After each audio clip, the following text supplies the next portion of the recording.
Hey guys, Matt von Bornhoft here again with my trusty assistant David.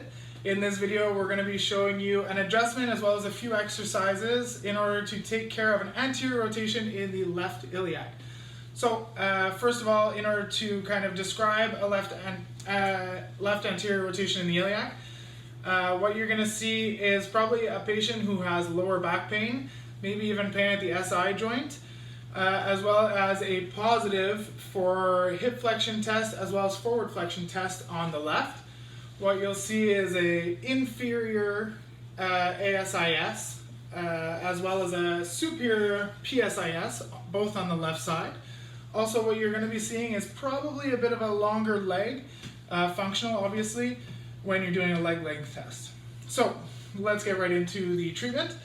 One of the major components of tightness around the ilium is going to be our rec fem. So in order to make sure that I'm not dealing with tons of tension around that ilium, I'm going to get him to do a static stretch with me first. So what we're going to do is have David lie on his side, on his right side, so that we have access to his left quad. And what he's going to do is he's going to reach down and grab his left ankle with his left arm. So I want to make sure that he's feeling the stretch fully along the left anterior thigh. And if he needs to increase the stretch a little more, then he could also bring his knee into a bit more of extension behind his body.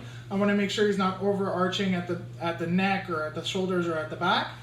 And I want him to hold this stretch for 30 seconds. I will also be giving him this stretch to go home with, just to make sure that we're keeping the tension down in his thighs.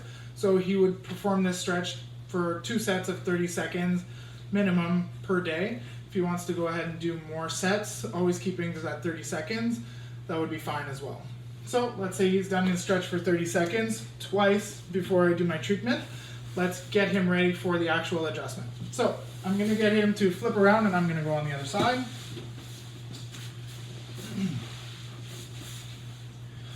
So, in order to adjust an anterior rotation in an ilium, what we can do is an MET technique, so a muscle energy technique. In this case, I'll have him doing it supine because it's just not an advantage for me to be doing it prone because of my height, the table's height, and how low I would have to be. So this one's just easiest for me.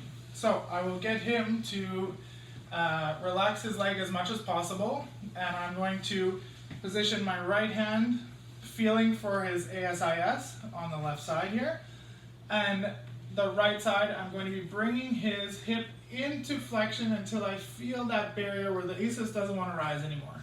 So from here, what I'm going to get him to do is a 30% contraction into my shoulder downward, so he wants to bring my foot towards the wall behind me here. And I'll get him to do that for 6 seconds. Okay, and you can relax. So I'll hang out here for 3 seconds before bringing him to the next barrier. So now I've engaged the next barrier with his ilium again. I'm going to wait there for 5 to 6 seconds.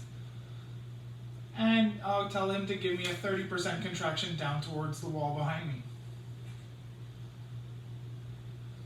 And relax. So again, I would hang out there before moving him to the next barrier. I would repeat that contraction cycle 3 to 5 times until I'm no longer gaining any ranges from the ASIS here on the left. So in order to check that my correction actually worked, what I'm going to be doing is I'm going to get him, I'm going to retest what I had found positive before. So I would get him to bend his knees. He's going to lift his bum and let it drop. Don't control it down. Lift your bum and let it drop. Good. And we're going to check leg length again. So I'm noticing that the legs even out. I'm also noticing that the ASISs are both equal, as well as the iliac crest. I would get him to flip over and check the level of PSIS, and then also get him to stand up and recheck the forward flexion test, just to make sure that I'm no longer dragging on the left. So now that we've done that, I'm going to show him a couple of exercises to try and help encourage that natural position in the left ilium. So the first one is going to be the Velcro bridge. So what we're going to be doing is you're going to bring your feet in a little closer. Good. So from here, what we're going to be doing is, it's very similar to a regular bridge, but instead he's going to be focusing segment by segment in order to gain some range of motion from his hips, pelvis, and lumbar spine, sorry. So, my cueing for you, David, is going to be, you're going to be focusing on driving your heels down into the table while slowly lifting your bum by activating your glutes, and then one by one segment in your lower back, you're going to be lifting. So, start with the glutes, roll your bum off of the table, going higher and higher up into your spine. Good. Just to make sure we're not overcompensating too much with the adductors, what we're going to do is ask David to bring one knee out to the side. Good. Wasn't hard at all. So he's maintaining his core all throughout, maintaining his glute squeeze as well. And that's perfect. David, you can come back down. So I'm going to get him to do 10 reps of that exercise, always holding for about 3 to 5 seconds at the top of his bridge before he lowers himself down slowly segment by segment. So the next exercise we're going to get into is a core strength exercise. So I've already cleared with David that his transverse abdominal exercises, they're in the past. So we're already beyond that point. So now what I'm going to also incorporate is the lower abdominals into his exercise program. So what I'm going to get him to do is raise his arms straight up above his shoulders, as well as raising his hips and knees up to 90-90. So from here, I'm going to get him to activate his core all the way around 360 degrees. And then from here, what he's going to do is he's slowly going to lower one limb at a time until his toes touch the table. So I always want to make sure, you can go for it, David.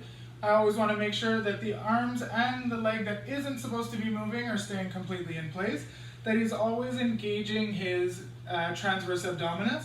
Sorry, David, I know you're ticklish. As well as not over curving his lordotic curve in his spine. So this I'll get him to do about 8 times per side. Probably at the beginning I would want him to do maybe more 6, just so that I'm totaling about 12, but I will want him to be doing more as time goes on. Always 3 sets every time he's going to be doing his exercises. So that's how we can go about correcting a left anterior rotation of the ilium. Thanks, bye.